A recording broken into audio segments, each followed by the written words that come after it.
ആത്മീയ മജ്‌ലിസിൽ ഒരുമിച്ചുകൂടി അല്ലാഹുവിനിക്ക് ദിക്ർ ചൊല്ലി, അല്ലാഹുവിനിക്ക് തസ്ബീഹ് ചൊല്ലി, ഹബീബായ മുഹമ്മദുർ റസൂലുള്ളാഹ് സ്വല്ലല്ലാഹു അലൈഹി വസല്ലമ തങ്ങളെ മേൽ സ്വലാത്ത് ചൊല്ലി ചൊല്ലി ചൊല്ലി കൂട്ടമായി മദീനയിലേക്ക് സ്വലാത്ത് ഹദിയ ചെയ്യുമ്പോ അത് തന്നെ വെള്ളിയാഴ്ച രാത്രിയാകുമ്പോ ആ ചൊല്ലിയ സ്വലാത്തുകൾ മുഴുവനും മദീന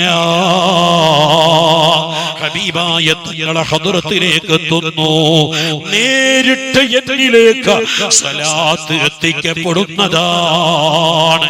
വെള്ളിയാഴ്ച രാവും പകലിലും സ്വലാത്ത് ചൊല്ലുമ്പോ ആ സ്വലാത്ത് മദീനയിലേക്ക് ഹബീബ് സ്വല്ലല്ലാഹു അലൈഹി വസല്ലമ തങ്ങളുടെ ഹദ്റത്തിലേക്ക് എത്തിക്കപ്പെടുന്നു. അത് തങ്ങൾ തന്നെ പറയുന്നു. അതുകൊണ്ട് മുഅ്മിനീങ്ങളെ, ശബ്ദം കേൾക്കുന്ന ഉമ്മമാരെ, നമ്മൾ ഹബീബിനെ സ്നേഹിക്കണം, അവിടുത്തെ മഹബത്ത് വെക്കണം, അവിടുത്തെ സ്വലാത്തുകൾ വർദ്ധിപ്പിക്കണം. സ്വലാത്ത് ചൊല്ലി ചൊല്ലി ചൊല്ലി ഹബീബിനെ ലയിച്ചുകൊണ്ട് ഹബീബുമായുള്ള ബന്ധം സ്ഥാപിക്കണം.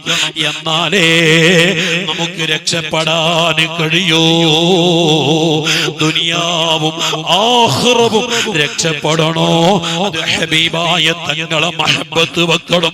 അവിടുത്തെ മഹബത്ത് വെച്ച്, അവിടുത്തെ പ്രേമിച്ച്, അവിടുത്തെ സ്നേഹിച്ച്, അവിടുത്തെ സ്വലാത്ത് ചൊല്ലിയിട്ട് ആ ഹബീബിലേക്ക് എടുക്കണം. എന്നാൽ ദുനിയാവുമുണ്ട്, ആഖിറവും രക്ഷപ്പെടും കേട്ടോ. അവിടുത്തെ പേര് സ്വലാത്ത് ചൊല്ലുന്നവരാണ്. അവിടുന്ന് തന്നെ പറഞ്ഞു, ഇന്ന ഔലന്നാസി ബി യൗമൽ ഖിയാമത്തി അക്സറുഹും അലയ്യ സ്വലാത്ത്. ഖിയാമത്ത് നാളിൽ എന്നെക്കൊള്ള ഏറ്റവും അടുത്തവന്, ഏറ്റവും അടുത്ത ആളാരാണെന്നറിയോ? എന്റെ മേലിൽ കൂടുതലായി സ്വലാത്ത് ചൊല്ലുന്നവരാണ്, എന്റെ മേലിൽ സ്വലാത്ത് വർദ്ധിപ്പിക്കുന്നവരാണ്. എന്നെ കൊണ്ട് ഏറ്റവും അടുത്തതെന്ന് സയ്യിദുൽ വജൂദ് സയ്യിദുനാ മുഹമ്മദുർ റസൂലുള്ളാഹ് സ്വല്ലല്ലാഹു അലൈഹി വസല്ലമ തങ്ങൾ നമ്മെ പഠിപ്പിക്കുന്നുണ്ട്. അതുകൊണ്ട് മുഅ്മിനീങ്ങളെ, ഉമ്മമാരെ, സ്വലാത്ത് വർദ്ധിപ്പിച്ചോളൂ, അവിടുത്തെ മഹബത്ത് വെച്ചോളൂ. ഒരു സ്വലാത്തിന്റെ പവർ നമുക്കറിയാം. ഒരു സ്വലാത്ത് നമ്മൾ ചൊല്ലുമ്പോ അല്ലാഹ് 10 സ്വലാത്ത് ചൊല്ലുന്നു. അല്ലാഹു 10 സ്വലാത്ത് ചൊല്ലുക എന്ന് പറഞ്ഞാൽ അല്ലാഹു നമുക്ക് 10 ഗുണങ്ങൾ റബ്ബ് തആല നമുക്ക് നൽകുന്നു.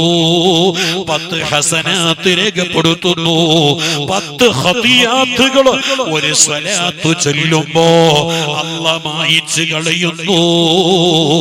ഇതൊരു സ്വലാത്തിന്റെ പവറാണെങ്കിൽ മുഅ്മിനീങ്ങളെ, ദിവസേന നമുക്ക് ഏറ്റവും ചുരുങ്ങിയത് ഒരു 100 സ്വലാത്ത് ചൊല്ലാൻ കഴിഞ്ഞാൽ നമ്മൾ എത്ര വലിയ ഭാഗ്യവാന്മാരാണ്. അതുകൊണ്ട് സ്വലാത്ത് ചൊല്ലിക്കോളൂ, ഹബീബിനെ മഹബത്ത് വെച്ചോളൂ. ഒരൊറ്റ വഖ്ത് നിസ്കാരവും ജീവിതത്തിൽ ഖളാക്കിക്കൂടാ.